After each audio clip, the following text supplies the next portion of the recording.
Super योद्धा Sajid episode 9 master की छाया।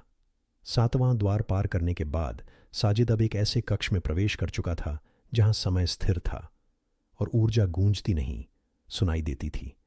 वह एक गोल मैदान था, चारों ओर शून्यता और बीचों बीच खड़ा था वो, एक योद्धा, सिर झुका हुआ, बदन धूल से ढंका और आंखें बंद। साजिद को देखते ही उसने कहा, मैं वह हूं जो मास्टर रैंक के अंतिम छोर तक पहुंचा और फिर सब कुछ छोड़ गया।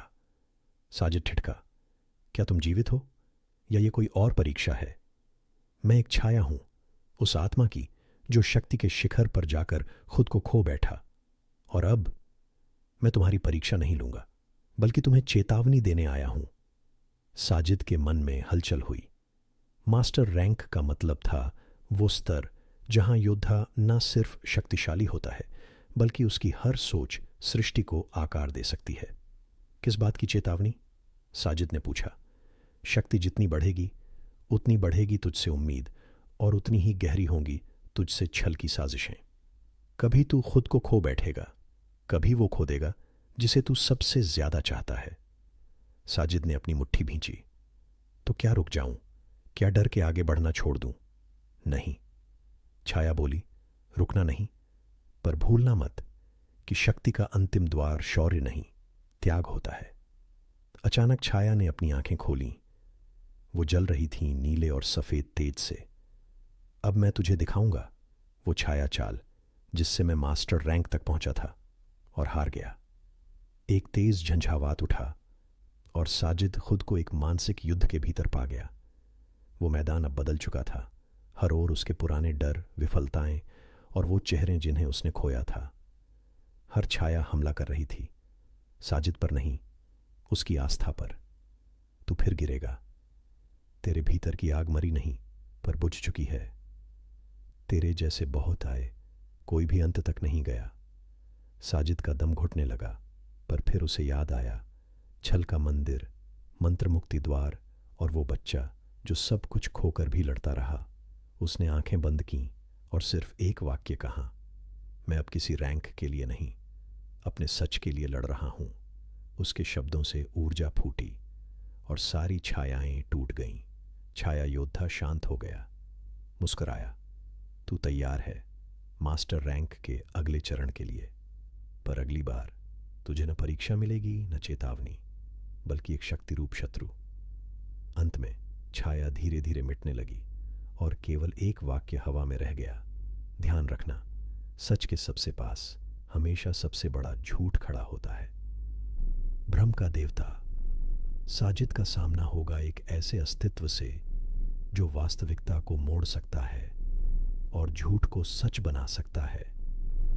क्या साजिद अपनी सोच को स्थिर रख पाएगा, या वो खुद भी भूल जाएगा कि वो है कौन? भ्रम का देवता। पिछली परीक्षा के बाद साजिद को लगा अब उसकी मानसिक शक्ति स्थिर हो गई है, मगर उसे नहीं पता था कि अब जो शत्रु आने वाला है वो न तलवार से मरेगा, न मंत्र से झुकेगा। वो सच और झूठ के बीच की दीवार को मिटा देगा। वो अब एक नए क्षेत्र में था जिसे माया लोक कहा जाता था। यहां कोई स्थायी आकार नहीं था, हर चीज बदल रही थी। धरती कभी पानी बनती, कभी हवा, आकाश में उड़ती चट्टानें और अपने ही चेहरे के हजारों प्रतिबिंब। यहां सब कुछ परछाई है। एक आवाज गूंजी। साजिद ने देखा, एक अजीब सा व्यक्ति सामने था, चेहरे पर आधा नकाब, आंखें सुनहरी और कपड़े धुएं जैसे। मैं हूं भ्रम का देवता इलियुस। तू मुझे नहीं हरा सकता, क्योंकि यहां मैं तय करता हूं कि सच क्या है। साजिद ने तलवार निकाली, मगर इलियुस मुस्कुराया। वो तलवार असली नहीं है। और क्या तू खुद भी असली है? अगले ही क्षण साजिद ने खुद को देखा। उसके सामने एक और साजिद खड़ा था, बिल्कुल वैसा ही चेहरा, वही कपड़े, लेकिन आंखों में कोई क्रूरता थी। मैं वो हूं जो तू बन सकता था अगर तूने शक्ति को खुद से ऊपर मान लिया होता, वह बोला। अब साजिद को लड़ना था अपने ही दूसरे रूप से, जो हर चाल जानता था, हर कमजोरी पहचानता था। उनके वार एक जैसे थे, चालें समान थीं, पर भावनाएं अलग। साजिद थकने लगा। इलियुस की हंसी गूंजती रही। देखा, झूठ का भार भी कभी कभी सच से भारी होता है। मगर तभी साजिद ने कुछ अनोखा किया। उसने अपनी तलवार गिरा दी और आंखें बंद कर लीं। तू जो भी है, तेरा अस्तित्व मेरे डर पर टिका है। अब मैं खुद से नहीं डरता। उसकी आंखों से एक शुद्ध ऊर्जा निकली, सफ़ेद, पारदर्शी और स्थिर। वो ऊर्जा इलियुस की दुनिया से बाहर थी। वो किसी भी माया को स्वीकार नहीं करती थी। सब कुछ टूटने लगा। मायालोक हिल गया। इलियुस चिल्लाया, नहीं, तू कैसे अपने भ्रम को स्वीकार कर सकता है? मैंने भ्रम को स्वीकार नहीं किया, मैंने खुद को स्वीकार किया है, साजिद ने कहा। अंत में इलियुस ध्वस्त हो गया और उसके साथ उसकी दुनिया भी। साजिद अब शांत भूमि पर खड़ा था और उसके सामने प्रकट हुआ एक नया स्तंभ। उस पर लिखा था, बोध स्तंभ, जिसे केवल वो छू सकता है जिसने भ्रम को हराया हो। बोध स्तंभ का रहस्य, साजिद को मिलेगा एक ऐसा संकेत जो उसके जन्म और शक्ति रेखा का सीधा संबंध बताता है। लेकिन क्या वह सच्चाई उसकी सोच से परे है? बोध स्तंभ का रहस्य, साजिद की आंखें स्तंभ पर जमी थीं, श्वेत पत्थर पर उभरे हुए अक्षर जो बदलते थे जैसे वो उसके मन को पढ़ रहे हों।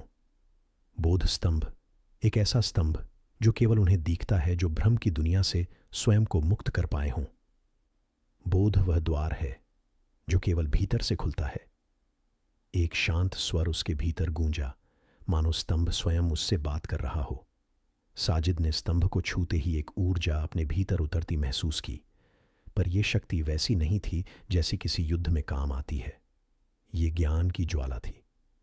एक दिव्य दृष्टि खुली और वो देखने लगा अपना ही अतीत।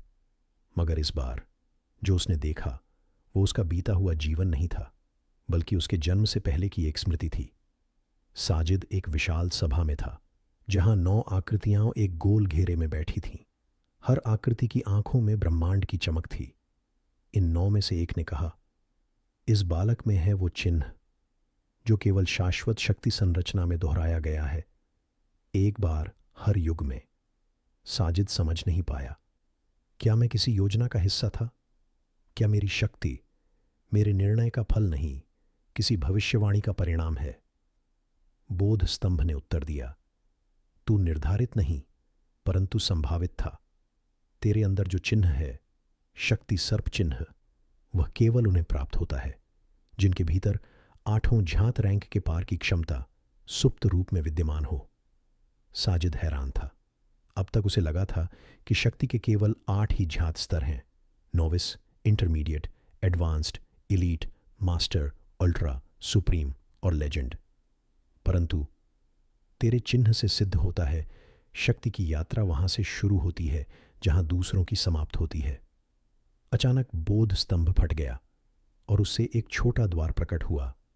स्तंभ की अंतिम चेतावनी थी, यह द्वार तुझे ले जाएगा शून्य क्षेत्र में, जहां शक्ति का कोई नाम नहीं, पर हर रैंक की नींव वहां रखी जाती है। साजिद ने पीछे मुड़कर देखा, पर इस बार कोई डर नहीं था। उसने कदम आगे बढ़ाया और द्वार पार किया। उसके चारों ओर कुछ नहीं था, न समय, न दिशा, न रंग, बस शुद्ध मौन। मगर तभी एक अनदेखा स्वर फूटा, स्वागत है, अब तुझे अपने वास्तविक स्वरूप की पहली झलक मिलेगी। शून्य क्षेत्र, शक्ति का आधार, जहां रैंकों से परे केवल सत्ता का बीज मौजूद है।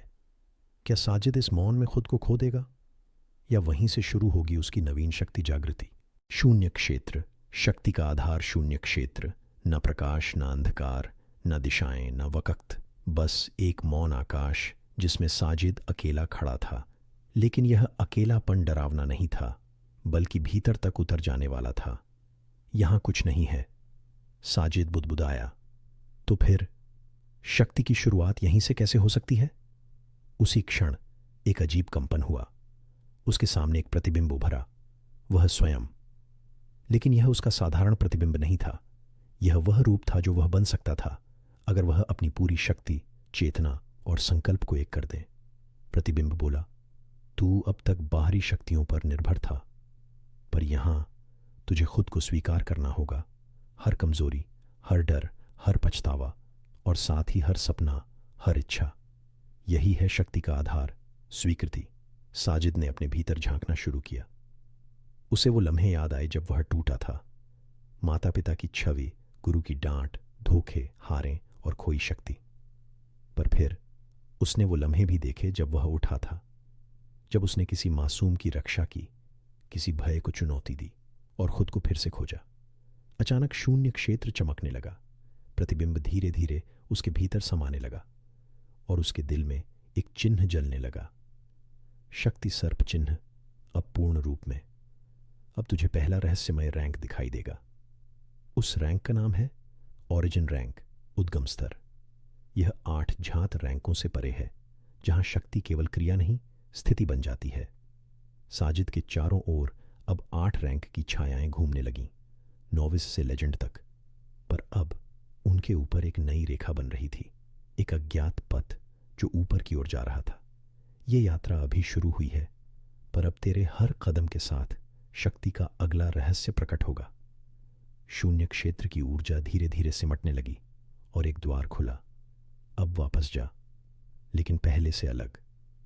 अब तू केवल योद्धा नहीं, तू शक्ति की अगली परिभाषा है। काला स्तंभ, खोए हुए योद्धाओं का शोक, जहां साजिद का सामना होगा उन रक्षकों से जो शक्ति की खोज में सब कुछ हार चुके हैं। काला स्तंभ, खोए हुए योद्धाओं का शोक। साजिद जब शून्य क्षेत्र से लौटा तो उसकी चेतना और भी गहरी हो चुकी थी। अब वह केवल शक्ति को साधने नहीं, उसे समझने के पथ पर चल पड़ा था। उसके सामने जो अगला द्वार था वो था काला स्तंभ, एक ऐसा स्थान जहां समय ठहर गया था और जहां वो योद्धा रहते थे जो कभी स्तंभ के रक्षक हुआ करते थे, पर अब खो चुके थे अपना उद्देश्य, अपनी पहचान और अपनी रैंक। जैसे ही साजिद काले स्तंभ में प्रवेश करता है, एक भारी सन्नाटा उसके चारों ओर फैल जाता है। धरती की सतह काली राख से ढकी है, हवा में कराहती आत्माओं की ध्वनि है। कौन हो तुम? एक फटी हुई आवाज गूंजी। एक बुजुर्ग योद्धा जिसके शरीर पर कभी लेजेंड रैंक की झलक थी, अब सिर्फ राख और टूटे प्रतीक चिन्ह बचे थे। मैं साजिद हूं, उसने कहा। मुझे मेरी शक्ति की अगली परत समझनी है। बुजुर्ग हंसा। शक्ति? तू भी उसी भ्रम में है जिसमें हम थे। हमने रैंक के लिए लड़ा, पर रैंक ने हमें निगल लिया। तभी 4 और योद्धा वहां प्रकट हुए। हर एक के शरीर पर कोई ना कोई प्राचीन घाव था जो कभी भरे नहीं। उनकी आंखों में ना रोशनी थी, ना अंधकार, सिर्फ खालीपन। तेरा स्वागत है, नए पथिक, पर यहां से सिर्फ वही लौटता है जो खुद को खोने के लिए तैयार हो। अचानक हवा में बिजली सी कौंधी। एक छाया प्रकट हुई, काला स्तंभ का संरक्षक। उसका शरीर आधा प्रकाश आधा छाया था और उसकी आवाज मानो 100 चीखों से बनी हो। यदि तू सच्चा साधक है तो इन खोए योद्धाओं को मुक्ति दे। तू इनके विरुद्ध लड़ेगा, पर शस्त्रों से नहीं, सत्य से। साजिद ने आंखें बंद कीं और अपनी आत्मा से पुकारा। वो स्मृतियां, वो वचन, वो भावनाएं जो उसने अब तक जी थीं, हर शब्द एक प्रकाश बन गया, हर सत्य एक शुद्ध तरंग। उन खोए योद्धाओं के भीतर कुछ हिलने लगा। ये क्या है? एक योद्धा बोला। मुझे मेरा नाम याद आ रहा है। धीरे धीरे वो राख जैसी आत्माएं फिर से अपनी आकृति में लौटने लगीं। उनकी शक्ति वापस नहीं आई, पर उन्हें शांति मिल गई। काले स्तंभ का संरक्षक झुका। तू पहला है जिसने यहां युद्ध नहीं किया, बल्कि मुक्ति दी। और फिर एक और रहस्यमय रैंक का संकेत प्रकट हुआ। सोल रैंक, आत्मा स्तर, जहां शक्ति शरीर से नहीं, आत्मा से निकलती है। खोई हुई कुंजी, समय से परे का द्वार। साजिद को एक ऐसी कुंजी की तलाश करनी होगी जो उसे अगले स्तंभ तक ले जा सके। एक ऐसा स्थान जहां भविष्य की झलक मिलती है और विनाश की भी। सुपर योद्धा साजिद के रहस्य गहराते जा रहे हैं। यूट्यूब चैनल को सब्सक्राइब करें और जानें आगे क्या होगा।